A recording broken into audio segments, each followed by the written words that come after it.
Bonjour à tous, bienvenue dans cette nouvelle vidéo. Aujourd'hui, on va corriger les exercices qu'il y avait à faire pendant les vacances, les 23, 26 et 32 du chapitre d'électricité. Les exercices 40 à 41 feront l'objet d'une correction écrite. Vous pourrez poser des questions éventuellement dessus. Je mettrai le lien en description. C'est parti, on va commencer par l'exercice 23. Alors, exercice 23, il s'agit donc ici d'étudier une résistance dont on ne connaît pas la valeur et on va essayer de la mesurer avec un circuit. Donc ici on a un circuit avec un générateur de tension variable et on va installer des instruments pour mesurer les différents composants, différentes grandeurs physiques, le courant et la tension. Donc on va commencer par reproduire le schéma sur sa feuille. Donc là, je vous laisse recopier. Et ensuite, on va préciser qui est qui. Alors, où est-ce qu'on va mettre l'ampèremètre? Eh bien, l'ampèremètre, il est toujours branché en série dans un circuit, donc on va le mettre en fait ici. C'est le rond qui est ici qui représente l'ampèremètre. Le voltmètre, lui, il est positionné en parallèle du composant qu'on étudie, et donc on va le mettre ici. Et donc, c'était ça qu'il fallait indiquer sur le schéma. Ampèremètre ici, voltmètre ici, et la résistance qu'on ne connaît pas est là. Ok, donc maintenant, on nous propose de prévoir l'allure de la caractéristique du conducteur ohmique. Les conducteurs ohmiques, ils ont une caractéristique qui est une droite. Ça correspond à une fonction proportionnelle, affine, proportionnelle, pardon. C'est-à-dire une droite qui passe par 0. Hein. Pourquoi? Parce que l'équation de la droite, c'est U égale RI, soit Y égale A fois X. Bien, alors on nous donne un tableau avec les mesures qui ont été faites, tension, courant. Ici, la tension est en volts, le courant est en ampères. On va maintenant prendre, alors vous pouvez prendre du papier ou un tableur Excel comme vous voulez, et vous allez représenter ces valeurs dans le tableur et représenter le graphique qui représente la tension en fonction du courant, U en fonction de I. Donc on voit bien que les mesures sont alignées, et si on fait, alors soit on prend une feuille de papier pour mesurer une règle, on mesure la pente de cette droite, soit on utilise le tableur et on fait une régression linéaire, on va pouvoir déterminer la pente de cette droite. Alors si on fait une régression linéaire, on trouve que U est égal à 47,3 fois I. C'est-à-dire que les points sont alignés et la pente qui correspond à cette droite, c'est 47,3. U est en volts, I est en courant, en ampères, pardon, et donc 47,3, ce sont des ohms. 47,3 ohms. Et donc, on trouve que la résistance ici a une valeur de 47,3 ohms. Voilà, donc c'est pas très compliqué, on va juste exploiter le fait que U égale RI et mesurer la pente de cette droite. On peut aussi mesurer la pente en regardant si on avance de 0,1, combien on avance en Y, pardon. Ça permet de mesurer la pente aussi. L'avantage d'utiliser la régression linéaire de cet ensemble de points, c'est que on va prendre en compte tous les points de mesure. C'est le plus précis qu'on puisse faire. Voilà. Alors, maintenant on va passer à l'exercice 20. Bien, alors le problème qui nous intéresse aujourd'hui, dans l'exercice numéro 26, c'est qu'on nous demande de calculer une résistance de manière à protéger une LED. Alors, les informations qu'on a, c'est ici, là, lorsque la LED est allumée, la tension vaut 1,2 volts ici. Alors, une LED, c'est un composant avec deux pattes, un dipôle, et LED, ça veut dire Light Emitting Diode. C'est une diode qui émet de la lumière. Diode électroluminescente, on dit en français aussi des fois. Donc c'est quelque chose qui, lorsque la tension à ces bornes est suffisamment grande, va mettre de la lumière. Et on nous dit que par contre, le courant qui circule à travers ce composant ne doit pas dépasser 18 mA. Donc on ne peut pas le brancher directement sur les batteries, sinon, sur les piles, pardon, sinon ça tuerait, ça détruirait le composant. Donc on va reprendre ce schéma électrique, mais on va le refaire en notation standard, à savoir le générateur de tension ici sur les deux piles, la LED représentée ici, et la résistance est représentée ici.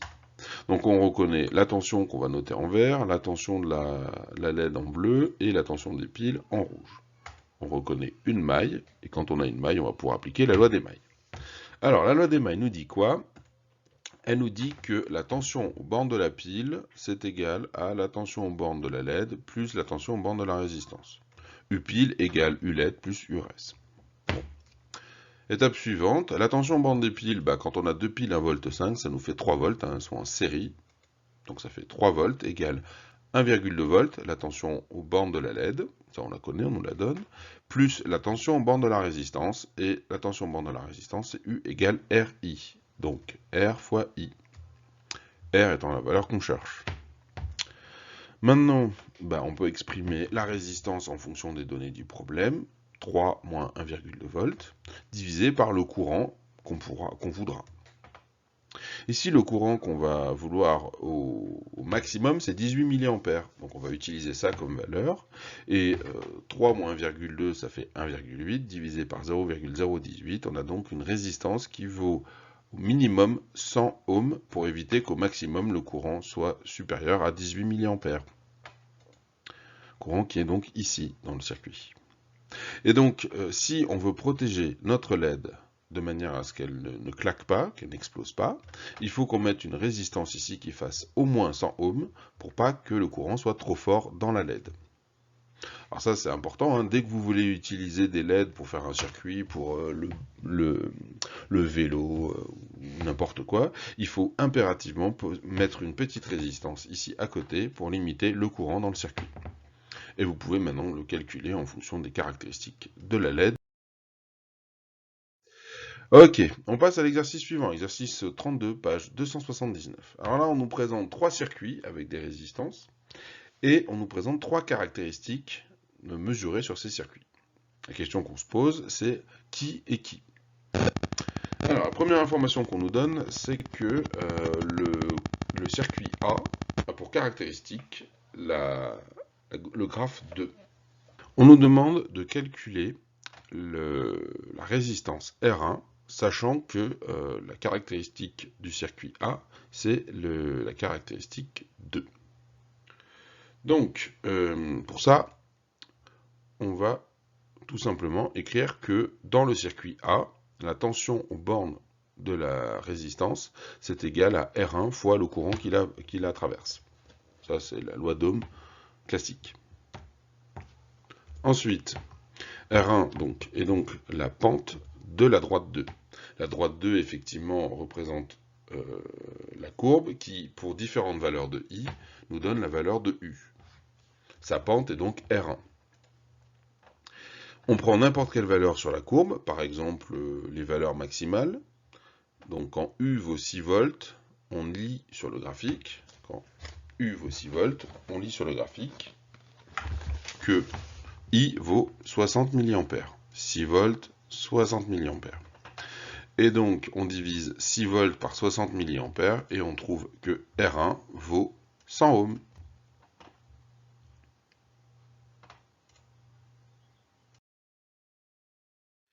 Question numéro 2. Comment identifier qui est relié à qui entre 1 et 3 et B et C? Donc on a la caractéristique ici 1, la caractéristique ici 3, et on a les circuits B et C. Alors, on peut remarquer tout de suite que B et C sont assez similaires, hein. À chaque fois, on a deux résistances. Dans le cas de B, les deux résistances sont dites en série, puisqu'elles sont l'une après l'autre. Dans le cas de C, les deux résistances sont dites en parallèle ou en dérivation, parce que l'une est parallèle à l'autre.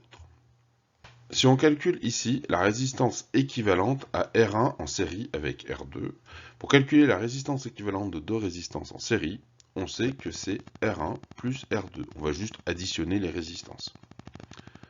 Donc la résistance équivalente de B, c'est R1 plus R2.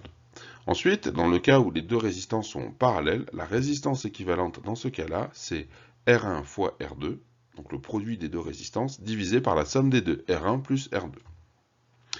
Si vous ne voyez pas pourquoi, posez des questions en commentaire, ça se démontre. Or, on voit tout de suite, là encore, ça se démontre très bien, que R équivalent B est supérieur à R équivalent C. Pareil, ça se démontre très bien. Donc, grâce à tout ça, on va pouvoir déterminer qui est qui.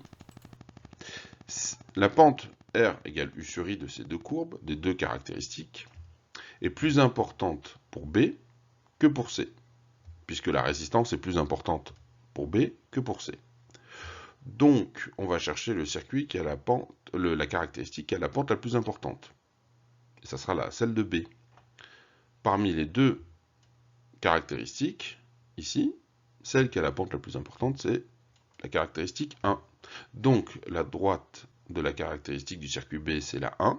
Et donc, forcément, la 3, c'est la droite caractéristique du circuit C, qui a une pente plus faible.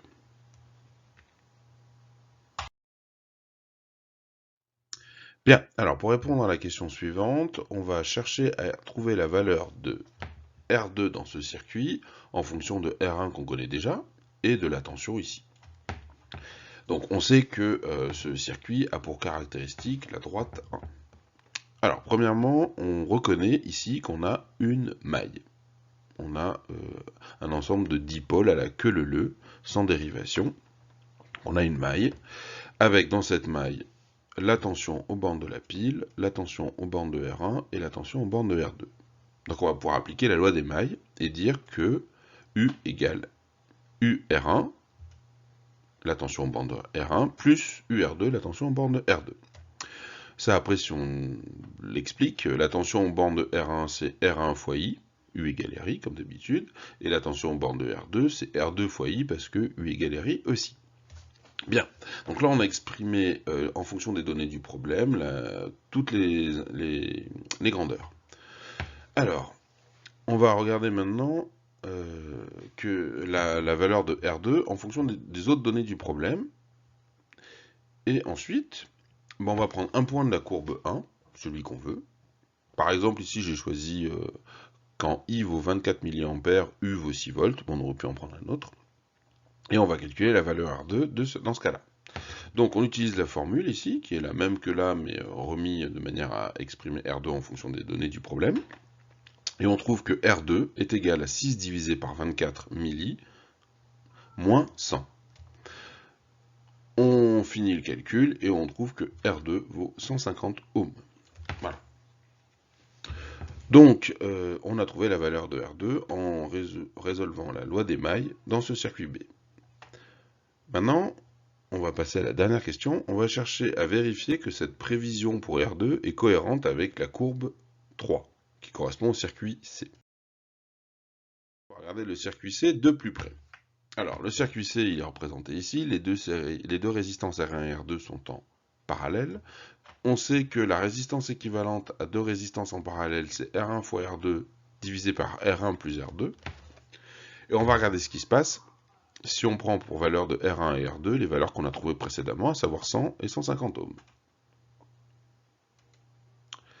Alors, 100 fois 150 divisé par 100 plus 150, si on fait le calcul, on trouve que la résistance équivalente C vaut 60 ohms. Donc, pour avoir un courant de 100 mA ici, on devrait avoir une tension aux bornes de l'ensemble de résistances ici, le tension U, va valoir R équivalent C fois 100 milli. Et 100 milli fois 60 ohms, ça fait 6 volts. Donc c'est bien ce qu'on observe sur la courbe 3. La courbe 3 décrit bien ce composant et est bien cohérente avec la valeur de R2 qu'on a trouvée précédemment, à savoir 150. Donc c'est bon, on est cohérent.